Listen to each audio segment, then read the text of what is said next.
Tanille, and Johnston, Johnston. Thank you. What title do you want? What title do I want? I get to pick like anything. A candidate for federal NDP leadership. And perfect. Just tell us about today and the lead up to today and what prompted you to make this decision. Yeah, I mean, the lead up to today has been a lot of conversations, a lot of meeting folks. I spent probably about 3 months discussing with various leaders across the country about their thoughts on me in a leadership role, on me running as a candidate with the NDP. I received a lot of calls and messages asking if I'd consider it. And it was a lot of processing and thinking about, like, am I the right person for this? Am I going to be able to do the job that I know we need to do across the country to make sure that the NDP can be revived and come back stronger than ever? And yeah, sat with it for a long time, and I love listening to people from any background about what they're passionate about, where they see challenges, and what solutions they have to propose. I love bringing people together. I'm a natural collaborator. I love big challenges. I have never, ever backed away from a challenge, regardless of how big or steep it is. And I think that's what we need right now. We need to come together, and we need some bold solutions. And I think I'm the best person to do the job. That's okay. My throat is dry.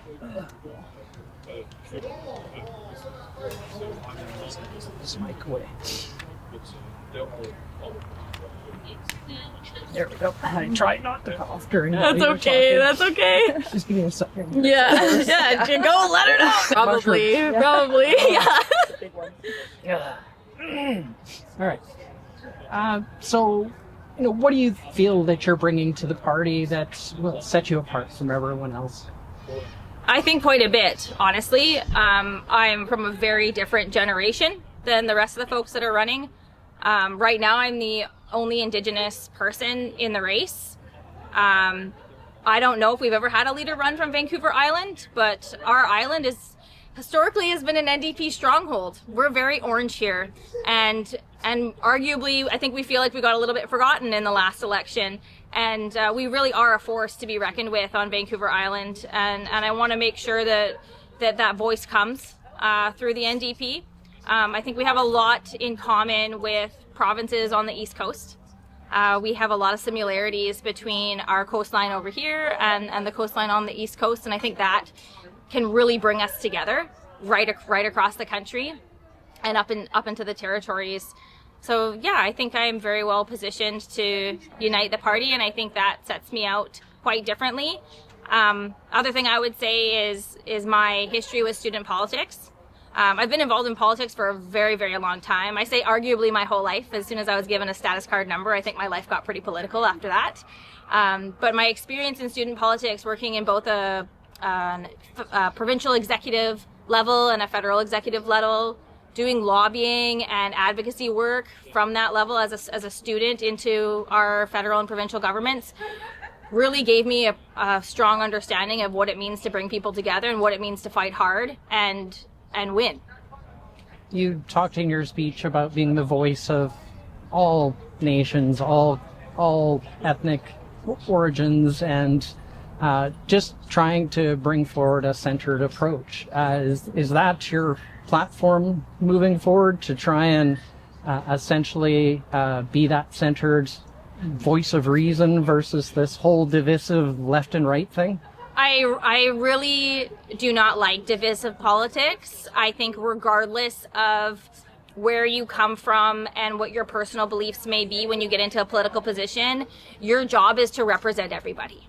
Ideally, the House of Commons would be a very united space where there's really good conversations happening. We're critical of each other, but we move forward together. And it's not.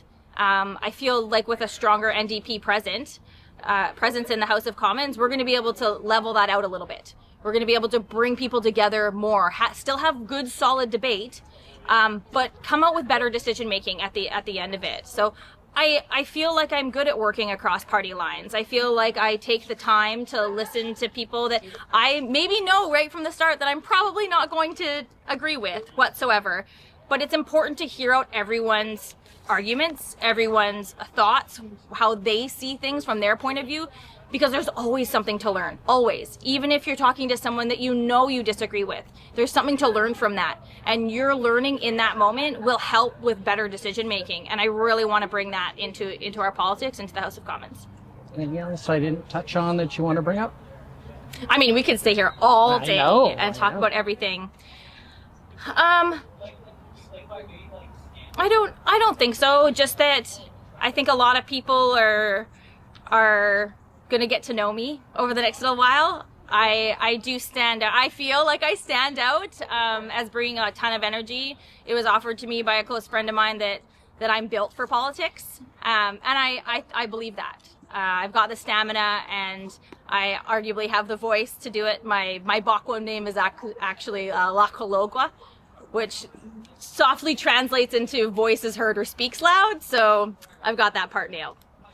All you need now is the thick skin for all the stuff I've been sitting it. on Campbell River City Council with arguably 6 folks that don't really agree with me in any way, shape, or form. I'll be fine. What's the most thing you're most excited about? Meeting everybody. I love listening to where people are at in their community. I love listening to the solutions that they're bringing to the table. I love then taking that solution and translating it into action, and then watching them actually feel that benefit, feel like they were heard. The opportunity to ensure that voices of all community members are actually heard and validated. Our First Nations, our Métis, our Inuit, our seniors population, our veterans, our 2S LGBTQIA community, our people of invisible and visible disabilities. There's so many people that I feel have maybe felt like they're not completely included in the NDP or don't see themselves in the NDP. And I want to make sure that they do, because we are their party. We are here for them. They are us. That is the NDP. So how are you feeling about the state of the federal party at the moment? How am I feeling about the state of the they're small and mighty. You know what's interesting about the number 7 is it's actually quite meaningful in a number of different Indigenous communities across the country. It represents the 7 directions. So that's the 4 directions that we're commonly used to in colonial culture, but then it also represents above, below, and within. And so I think that the fact that there's 7 of them means something, and that's actually very, very strong. And I've never been someone that's discouraged any small thing from being mighty. So in the long run, you didn't win in North Island, Powell River, unfortunately. How do you take it back for the NDP? How do I take the loss back to the NDP? How do you take the riding back for the NDP? The riding back. You know what? I think the energy's there. I think a lot of folks voted from that place of fear. I think folks were politically just worried that if they did not place their ballot for the Liberal Party, that we would see Pierre Poilievre as our leader, and that was also driving a lot of votes. Unfortunately, understanding the political landscape in North Island, Powell River, a vote for the Liberal Party was never going to do that. It was actually going to work for the opposite. So I think folks are ready. I think folks saw in action what we were worried about, voting for the Liberal Party and enabling the Conservatives. And I think people are ready to get into the next election and place their ballot strongly and firmly for the NDP. A follow-up, you're running without a seat as a contestant. How do you think that impacts your chances?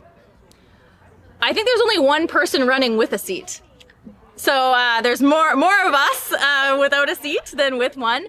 I actually think that there's some huge advantages to that. I think there's a ton of work that needs to be done across the country, and investing time in our riding associations, investing time in our student body associations, in our different not-for-profits across the country, in our First Nations communities, Métis communities, Inuit communities, to make sure that they feel valid and valued by our party.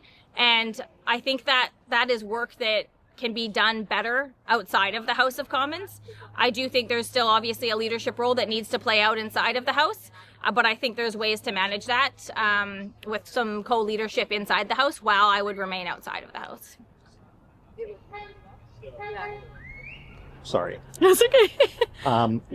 With all that, what are some of the biggest issues facing Canadians today? Why the NDP, and where can the NDP do better in convincing Canadians versus the Conservatives or Liberals? I think, the three biggest things like healthcare, housing, affordability, like that has been top of mind for everybody for arguably too long. We should have had better solutions in place sooner. I think the NDP brings, under my leadership, would bring a significant difference in how we approach those things. We need to embed equity in our decision making, in our policy framework. We need to make sure that when we are building housing, when we're building federal housing, that's public partnerships, not private corporation partnerships, that we're thinking of building that housing in a way that works for all people and that is truly affordable. Right now, we're seeing a lot of that housing crisis be put on our private developers, and private developers just cannot have the weight of solving the housing crisis on them, because it's also not going to get us to that level of affordability that we really require to see roofs over heads. How do you differentiate yourself from the other leadership candidates? A number of ways. So I am a completely different generation. I'm arguably much younger than the rest of the crowd. I am currently the only Indigenous candidate gunning for the ballot. So that's big. There's one other female, so that's not totally different, but again, very different generation. I have young children, definitely in the millennial era. So that sets me out. I'm from a rural community. I'm not from a big urban center. Rural, remote communities are my happy place. That's the people that I resonate really well with, and folks that I intend to never forget in leadership, because often rural and remote communities do feel left out when programs and services are launched, and they're launched without, again, that equity piece. Rural and remote communities are left with usually half of that program or service by the time they actually are able to implement it. You mentioned your Indigenous background. What perspective does that give you that others might not have? The lived experience of being a First Nations person in Canada. That's something that you can only learn so much about. There's a lot of experiences that come with that, and a piece of understanding that cannot really be taught. So the big question. Oh no, which one? How does the NDP affect change rather than sit in opposition? How do you walk the line between making policy happen versus being seen to carry an unpopular party? Oh yes. We need more seats. So a big one for me right now, we need a really solid strategy going into the next election. You cannot, all these big, beautiful things that we want to do, like we want the affordable housing and we want healthcare for absolutely every single human in our country. All of these beautiful things we cannot do without more seats in the House of Commons. We can only leverage so much with making sacrifices like you offered.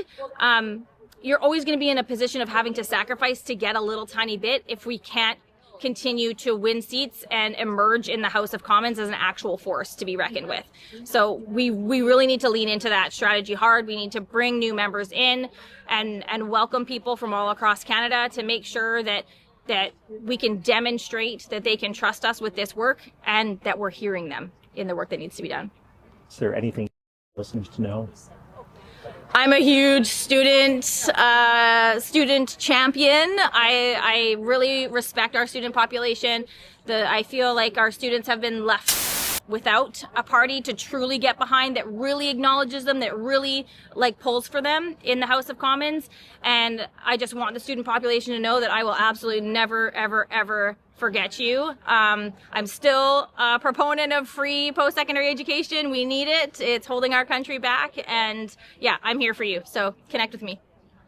Sorry, one more question. When are you getting off the island and over the Rockies? Been there, done that. Perfect. Okay. Twice. Perfect. Okay. I'm a little bit behind on some of that, I suppose. So No worries. I mean, this is the official announcement, right? But I went to the Assembly of First Nations in Winnipeg. Right. I wanted to make sure I sat and listened and heard what was going on. And then I also just got back from Saskatoon for the NDP convention. Right. And